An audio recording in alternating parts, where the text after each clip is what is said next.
Okay, so I think we can start the webinar. Anyone can confirm whether my screen is visible and my voice is audible. Okay, okay.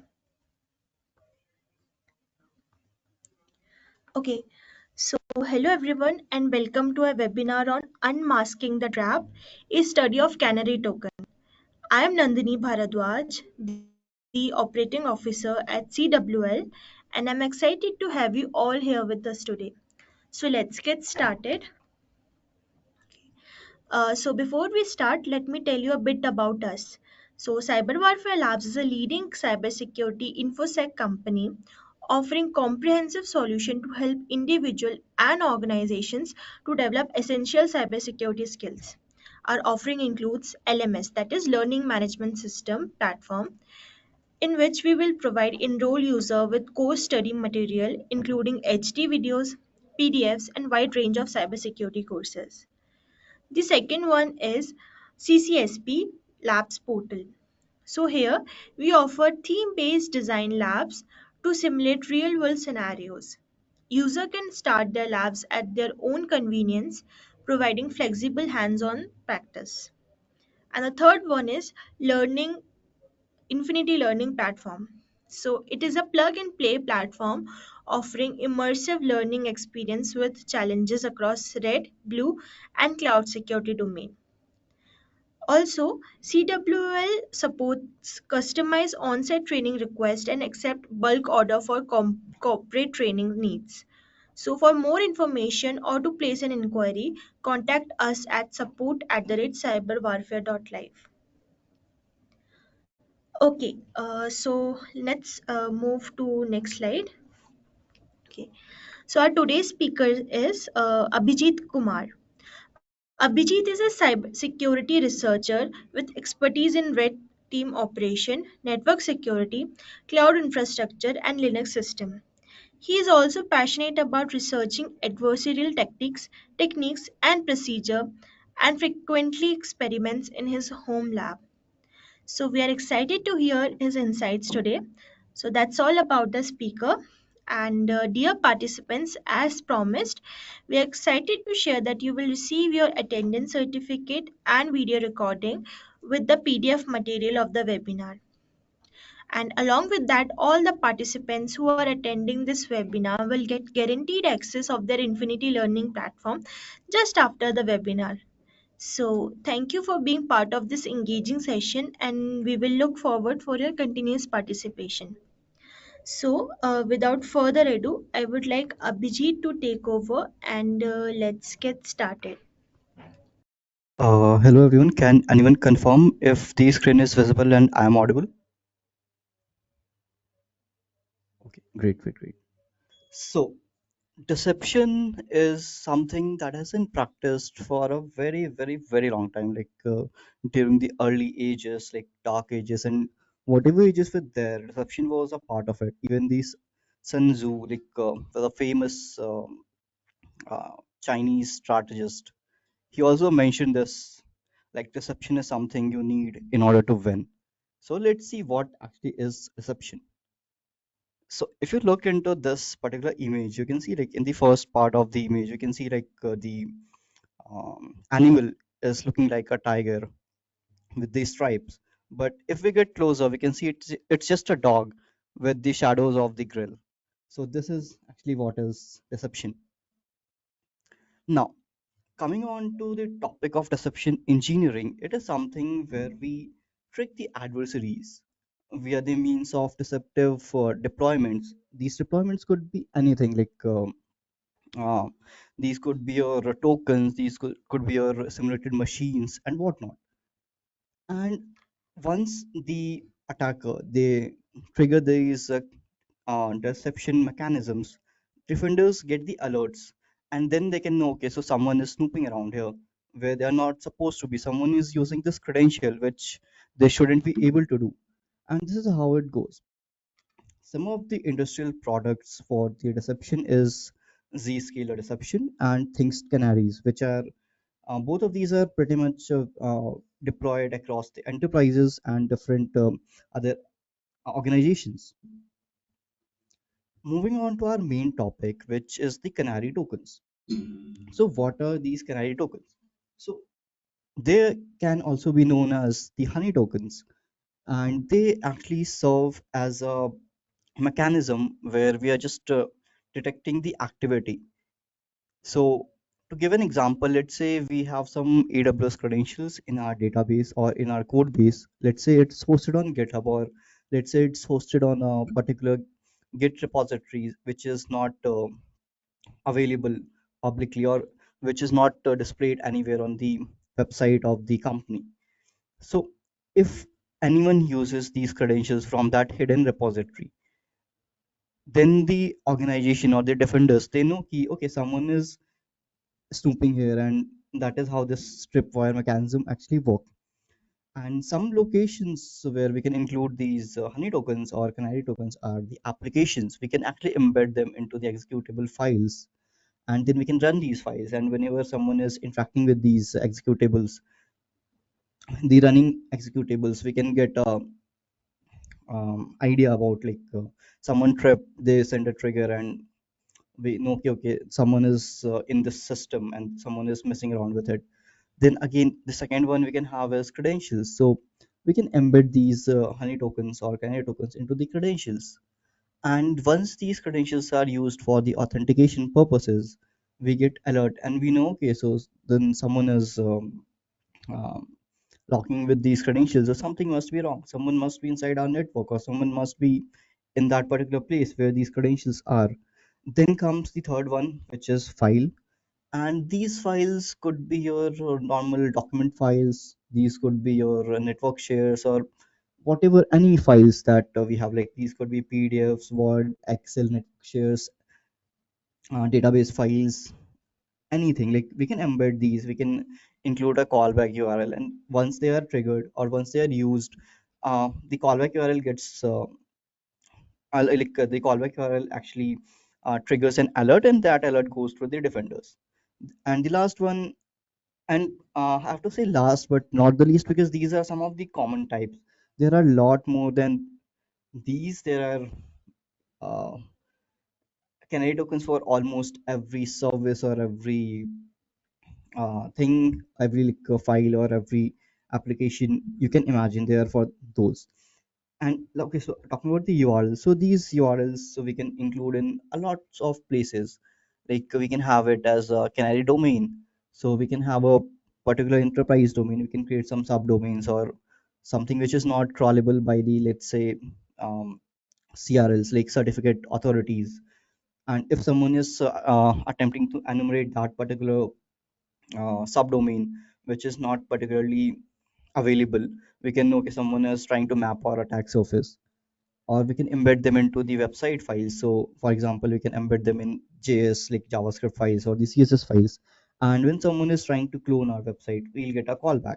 And this is actually something that happens very frequently. So most of the organizations, they actually embed these kind of canary tokens into their own websites just to prevent phishing. Because if someone is cloning these tokens, so sorry, so when someone is cloning the website, so the defensive team, they get an alert that someone tried to clone this website, and they get a lot of details with these tokens. Like they get the IPs, the versions, like whatever system is whatever like crawler or whatever software you're using, whether it is GoFish or some other software.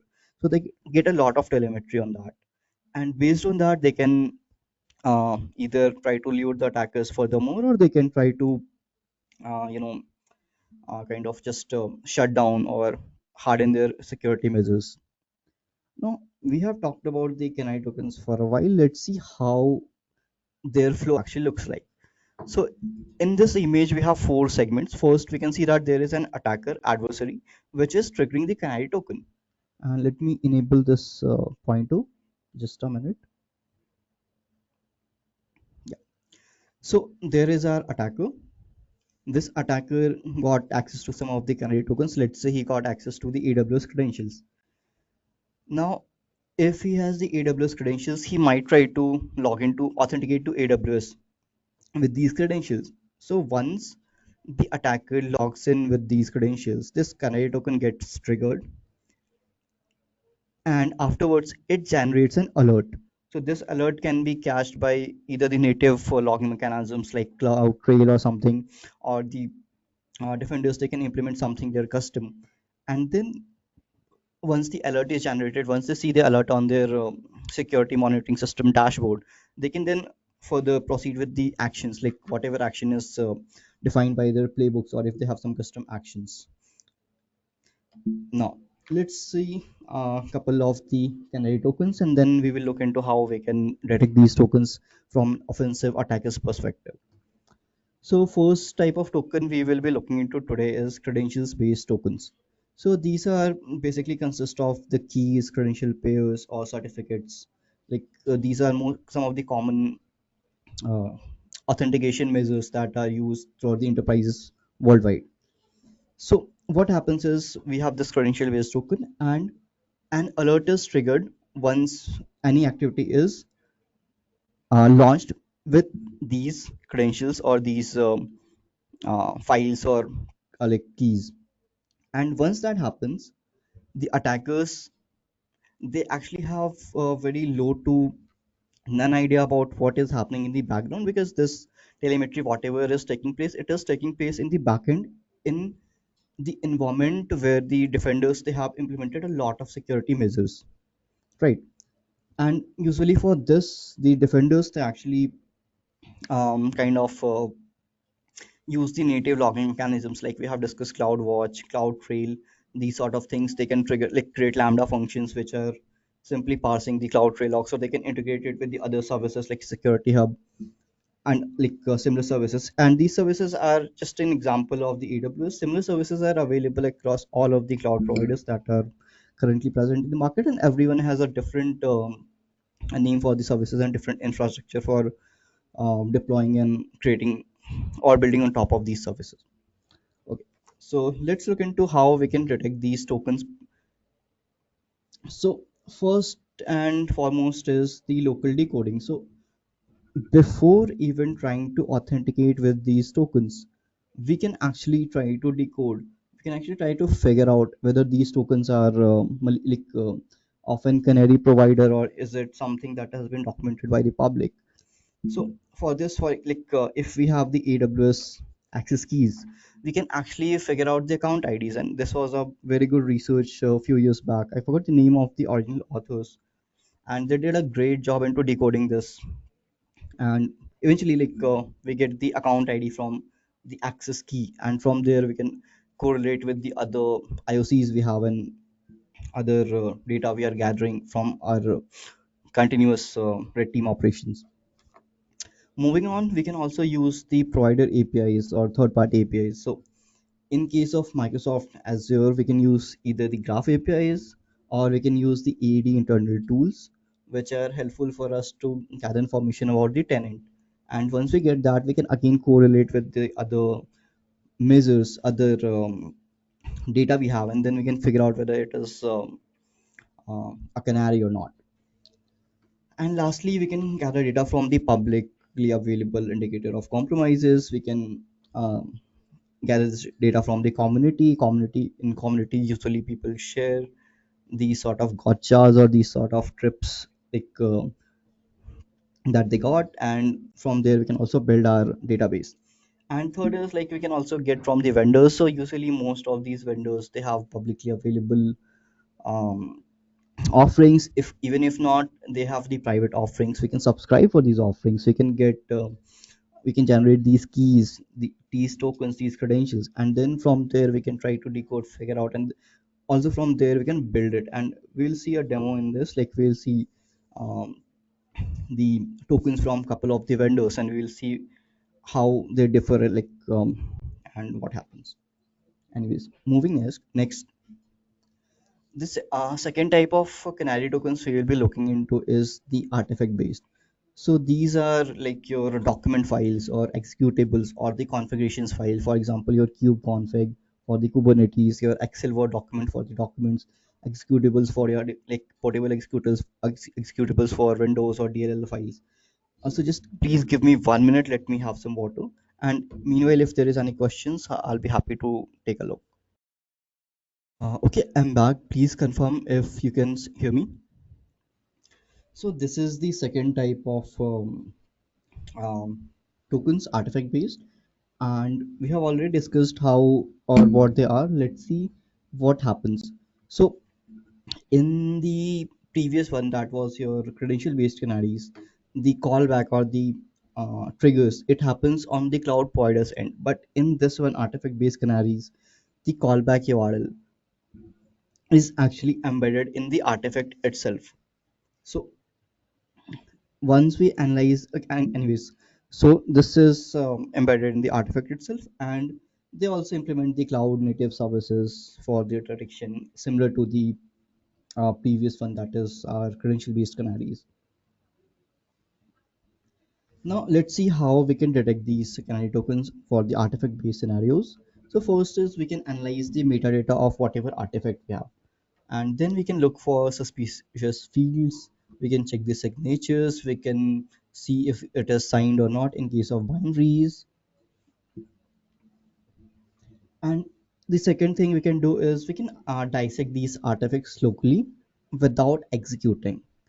So to give an example, the office documents, they're uh, actually a collection of files which are zipped together, and we'll also look into how that is. So uh, in case of those artifacts, we can actually simply unzip it, and we can look through the files and we can try to find some URLs or something.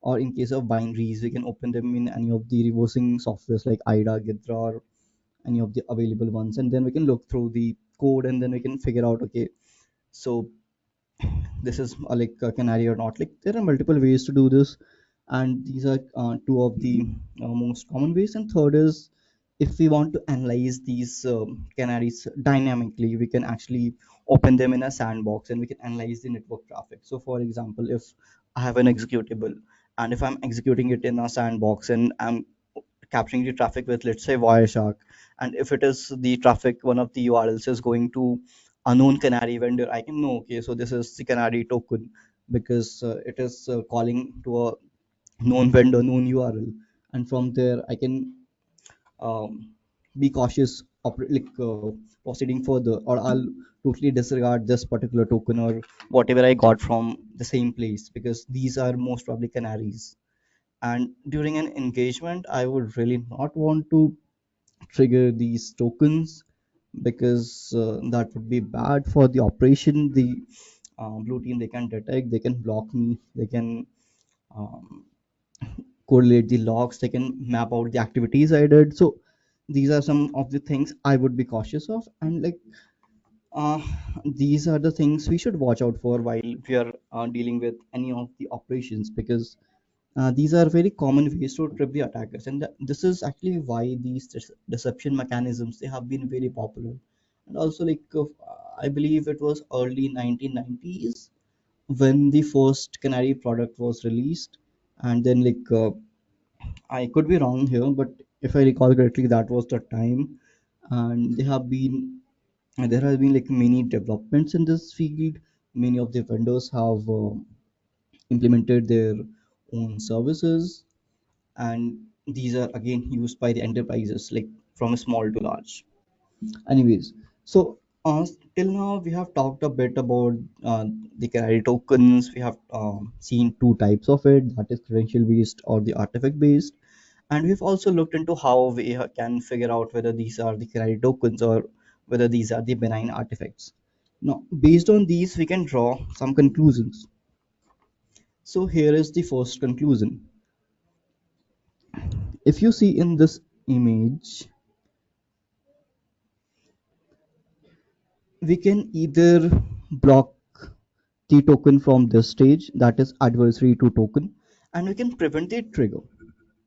So in this case, we can either analyze it locally, or we can correlate this particular artifacts hashes with the other known vendors, like other known places, and similar stuff like we have discussed previously. And the second thing we can do is, in case of dynamic, we can actually block the callback, like we just discussed with how we can open it in a sandbox, and how we can actually analyze the network traffic without worrying about the callback getting to the Canary vendor. And then from there, they can know, okay, so this is actually triggered. So someone must be again snooping. Now, I have talked a lot about this, and you guys must have a question like, is this true? Does this actually work? Well, that is what demos are for. So let's do a quick demo. Okay, can anyone confirm if you can see the Kali VirtualBox screen? So here we have different folders. In first one, we have a couple of the files for the artifact based, and this one we have for the AWS credentials. So let's first look into the AWS credentials.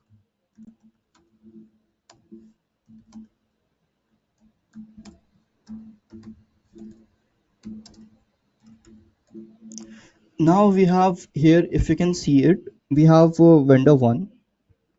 We got two credentials from vendor one, and we got two credentials from vendor two.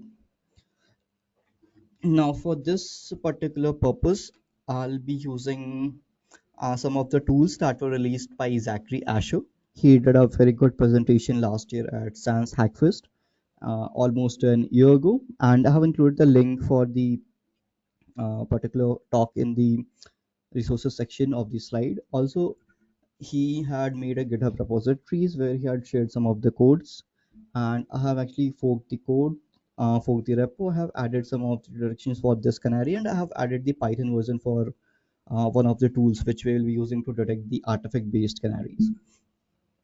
Okay, now let's quickly run this. So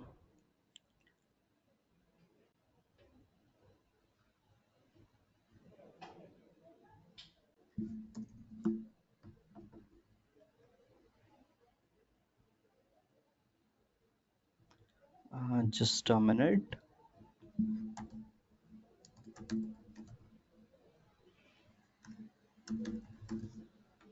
Okay,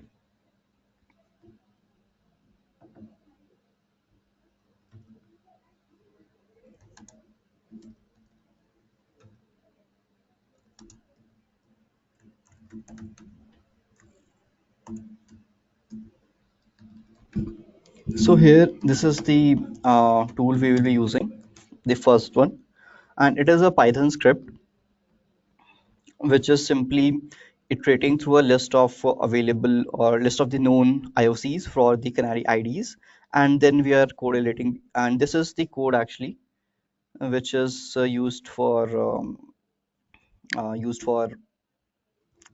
decoding the ID from the like the count ID from the access key. So let's run it,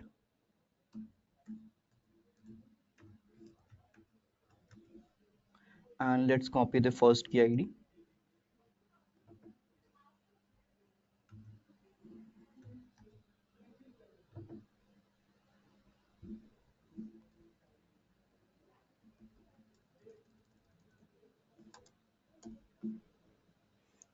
Our tool is running.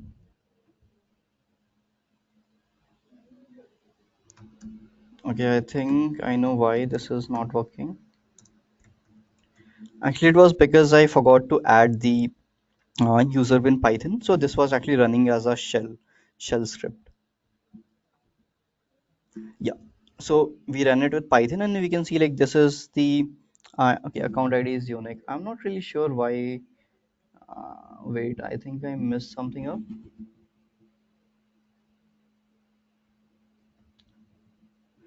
Well, that demo failed, I guess. And I assure you, this is pretty much working.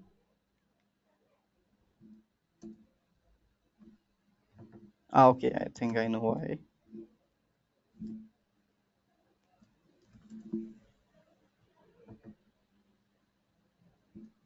Yeah. So actually, what I did was um, in my absent mind, I actually included the key in the main command, and which is this, that is why it failed. That is for the other demo. So here we can see like I'm entering this one, I'm getting, okay, this is belonging to a Canary provider because we already identified that this account, AWS account, is used by a Canary provider. And let's try the first one as well.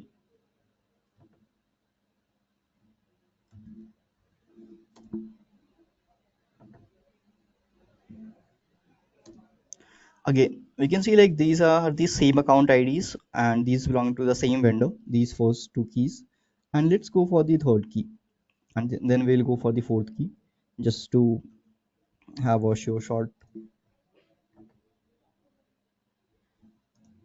Again, we can see like it detected because it's already mapped, and we can see like there is a different account ID.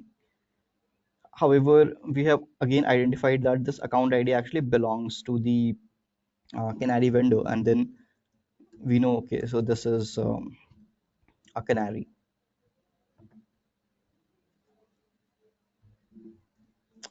Again, we can see the fourth key also returned the same result, and this is actually a very beneficial because in at this point we didn't had to kind of do like we didn't have to kind of authenticate to the AWS with these.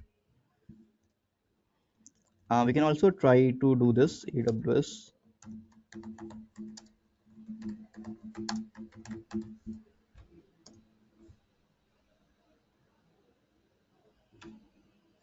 However, when we do this AWS configure, it will actually trigger an alert, and whatever notification is configured, we'll see that, okay, so this is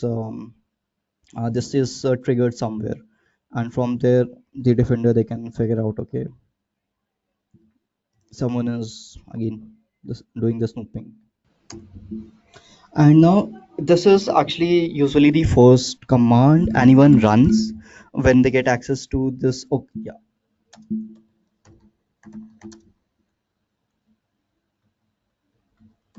So this is actually the first command anyone runs when they get access to any of these AWS credentials, because this actually helps you get the better lay of the land. You can see, okay, what roles or whatever permissions you have.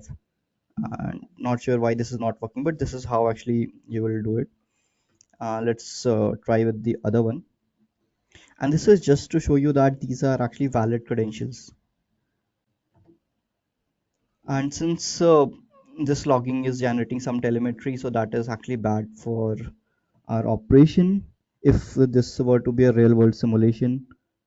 I believe the reason for this one was okay. I think I know what I did wrong. So the mistake was in the reason. When I was creating this Canary file, like when I was copy pasting these credentials from um, my system, like I had actually added a C after this, and that is why there is no reason as US East to C. So that is why it must have getting the error because it is calling the endpoint of that one. And if we see this, like we got the valid data back this time in the JSON format, we can see like this is the user ID. This is the user ID for the IM user.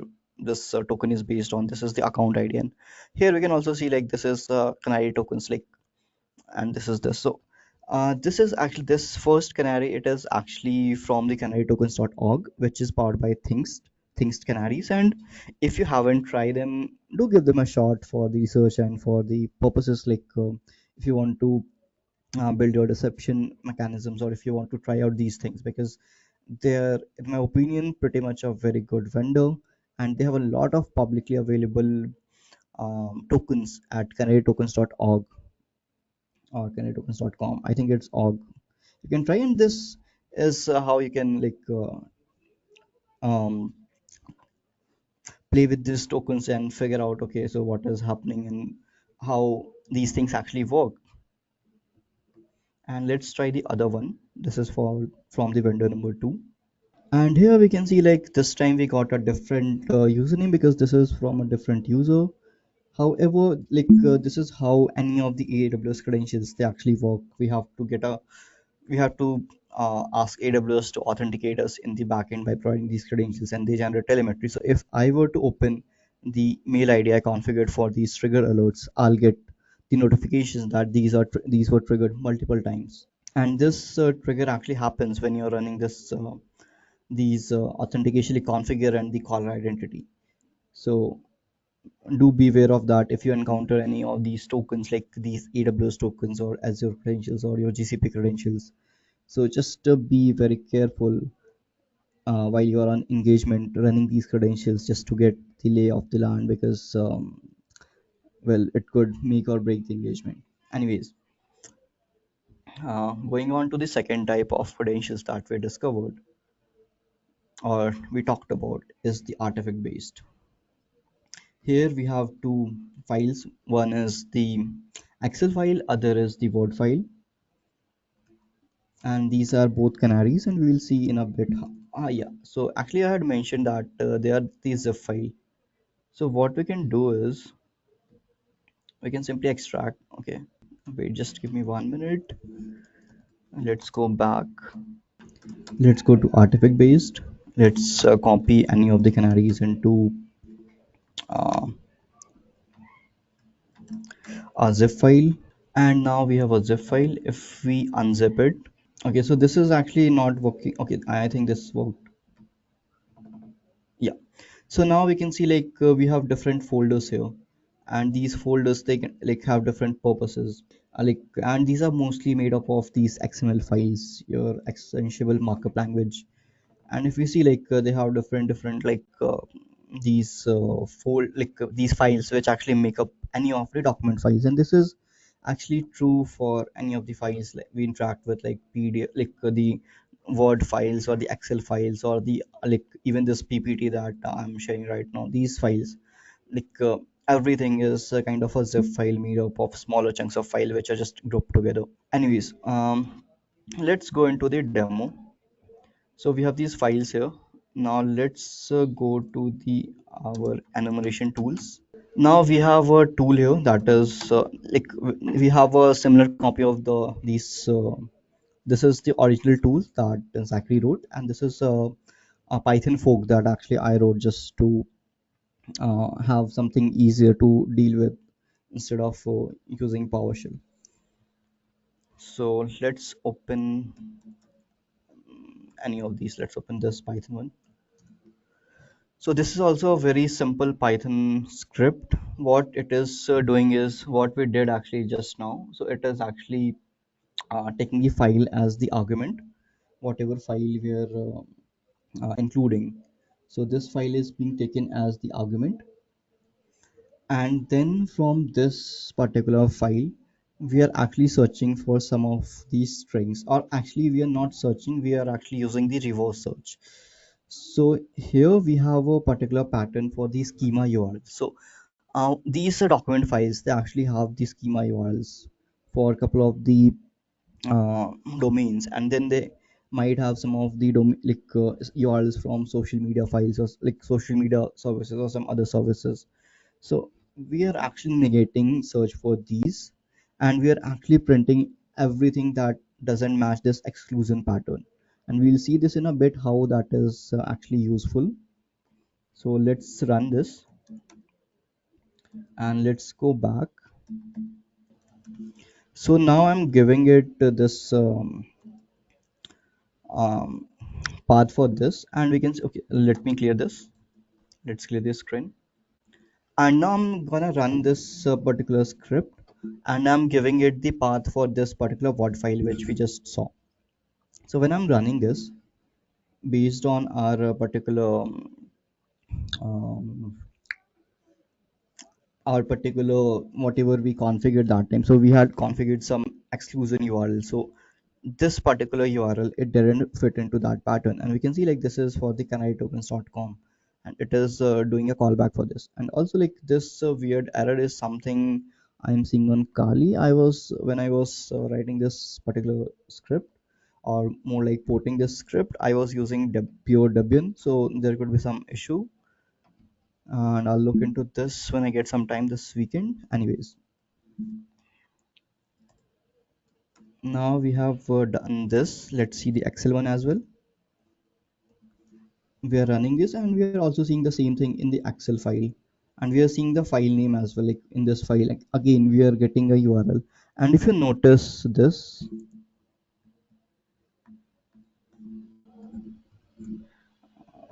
how do you zoom in? Okay, control plus plus. So if you see these two particular URLs, we can see like the first part of the URLs is pretty much the same. This particular domain first. After that, it is different and it is something that is unique. And this is something we can um, actually look for detections. Like if we are building this kind of things at scale, so we can actually figure out something like this, some sort of pattern we can create, like where if this first part is matching and this first part http or whatever is coming till the extension that tld, after the tld if everything is different in the same or multiple files, we can create a detection automatically and do it at the scaling if uh, we want. However, there could be simpler ways to do this, but this is some of the nice ways that actually Jackery found, and really good for him to share these with the community. Okay, so the demo is done, and I'm just gonna go back to the slides. Okay, till now we have actually looked at this particular thing from a red team or from an offensive perspective. But what if we want to also look at some of the gotchas that we saw, and if we want to build our detections from a blue team's perspective, or if we want to improve our canary deployments? And when I mean canary, I mean canary tokens, because there is another type of canaries that are your physical canaries, like their boxes or their pluggable soft, like pluggable hardwares, like so those are also canaries. And when I mean canary, I mean in the context of the canary tokens. So for defenders, we have some of the OPSEC considerations that they can use to uh, strengthen or harden their canary, like or they can prevent like their canaries from getting detected easily. So first is using your own infrastructure for building these canaries deployment. So some of these uh, deception vendors, they actually give you the opposite, like give you the flexibility to kind of configure these things in your own infrastructure, and they will give you the tools and like whatever related resources are required for building these in your own environment. So if possible, try to use your own infra for these sort of things, because that way you will be very positive that it won't be getting detected easily. Because in the public ones, we can see, we saw just like how easy it is to correlate with the different vendor IDs and different other stuff. And when you are doing this, please do not reuse your infra for multiple deployments. Like if you have, let's say, um, different organizations, or if you're having different subsidiaries or different departments, if you're using the same infra from one deployment, and if you're simply using this in another deployment, so if anyone can figure out your first deployment, they can definitely know when they are enumerating your second environment that okay, so this is the same canary, we should be beware of this. So use these uh, kind of throwable infra. Just deploy it once, forget about it until you get the alert, and once you get the alert, you know something is wrong.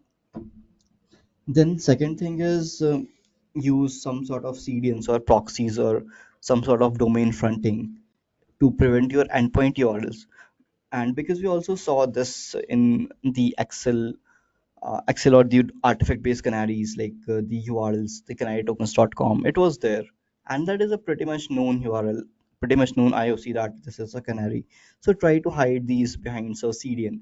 Like you can use CloudFront, you can use Azure CDN, and there are multiple CDNs out there, and you can use whichever is fixing your particular use cases, and you can use it actually, and you can use the same. And if you are using those sort of things, you can actually kind of use the public, let's say you're using the public based publicly available canaries, like you're using from the canary tokens.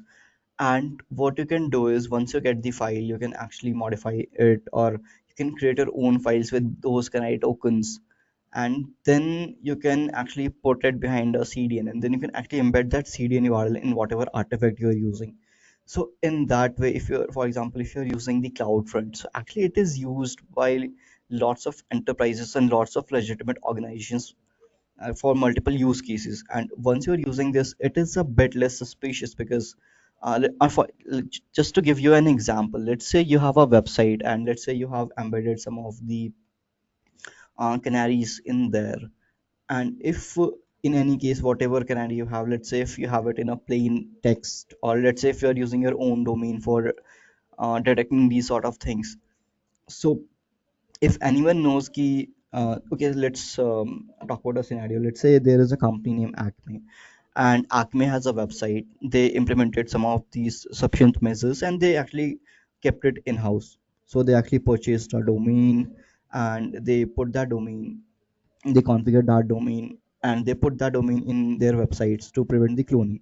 Now if as an attacker, let's say I try to enumerate or map their infra, let's say I clone their website into any of my phishing toolkits, and after that I came to know that okay, so this is blocked, this IP is blocked, so I can see think okay, so something must have happened, something must have triggered, and then I'll go analyze the URLs, and then I'll try to figure out okay, so this is this. And in case the Acme has multiple websites, I can use the detection I used earlier, because I'll obviously figure out at least some potential candidates for these URLs, like these Canary URLs, and then I can use those URLs across attack mapping, attacks of ASM platforms, or I can do some manual enumeration, and then I can figure out and map. Okay, so this URL is used across these 10 websites, so these must be owned by the same vendor, something like this. And to prevent this, if anyone is using, if Acme is using the CloudFront CDN,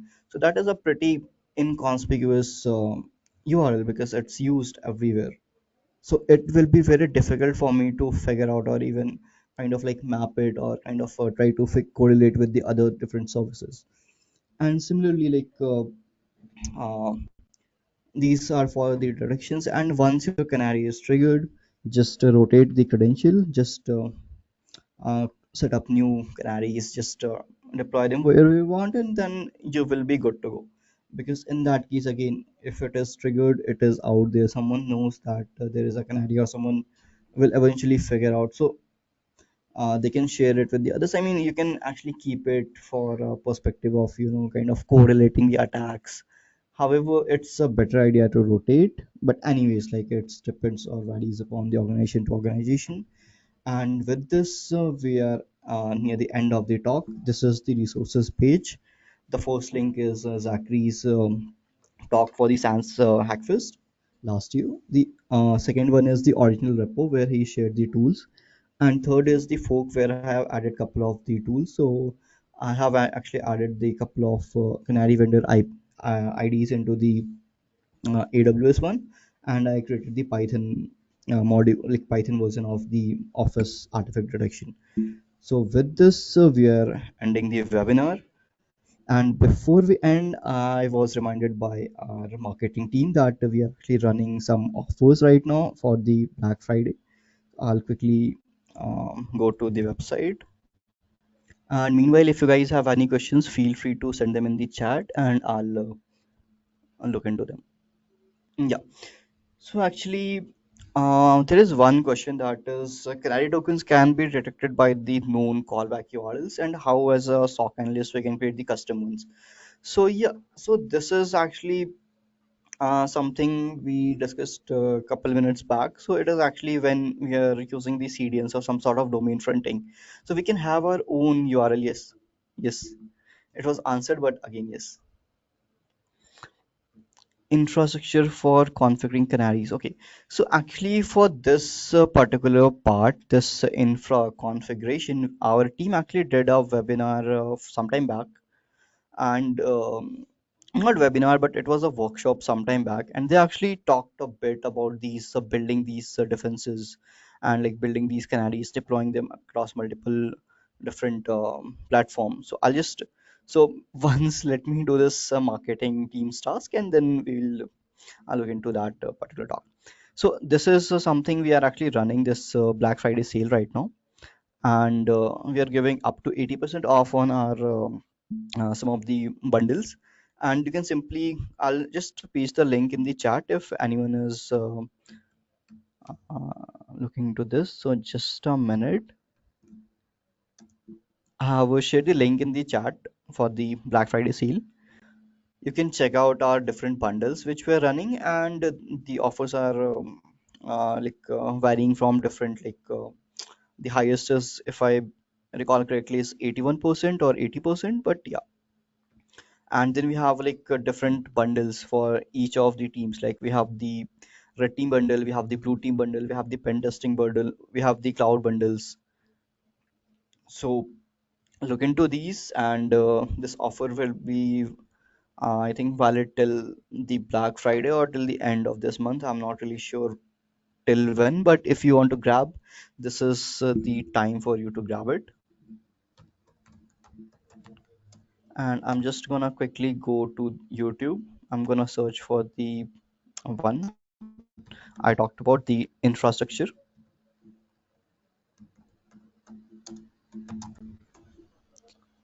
And do pardon the typos. I believe I saw it sometime back here only. It's not there. Let me quickly check. Okay, I guess it's hidden for some reason, but I'll ask the team to try and make it public. And from there, you can look into our website or you can look into our YouTube channel, and then you will find it. It was, I think, 4 hours workshop where our team went through very good ways to detect and like uh, attack us using these canaries and honey tokens. So with this, let's go back. So there are no other questions. So we will be end. Okay, there is one question. Okay, this is already answered. This infrastructure. So with this, we will be ending the webinar. Thanks for joining. Have a great weekend. Enjoy, and yeah.